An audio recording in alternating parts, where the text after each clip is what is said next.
So there's lots of costs in life, right?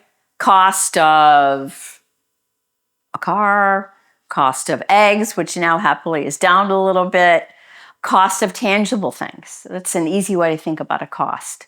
But there's also an opportunity cost for inaction. And if you're an investor, that's something you really understand. What's the cost of your debt service? The cost of it takes if you finance a flip, how long is it going to take for you to sell? What's the debt service going to cost you? That erodes your profit margin. That's a cost that's not tangible, but it's a paper cost and it's real because it's an opportunity cost.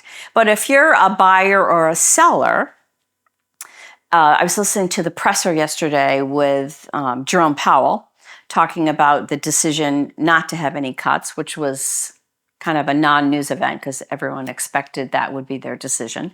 He used the word, and it got me thinking. I was walking today, and I had my 10-pound weighted vest, walking, listening to his presser, and he used the word, the cost of waiting, in terms of a rationale for them to choose to do nothing because they're not seeing anything deleterious yet in the data in terms of holding the course on rates, no cuts. So it got me thinking about the cost of waiting in real estate. You're a buyer. The cost of waiting could be more certainty for you as you go forward. It could mean a modest decline in prices, but depending on where you are, it could mean that wait costs you materially more money. I saw an unbelievable stat that said since 1995, if you bought, the house now is worth 400% more. Or even just since 2019, the average house will now cost you, $450,000 more. So if you're a buyer, the cost to waiting could be, it's a bit of a gamble. Where's the market going? You could pay a little bit less. You could also pay a lot more if more people jump in the game and you have more competition, because right now there's not a lot of buyers in the game. If you're a seller, what's the cost of waiting?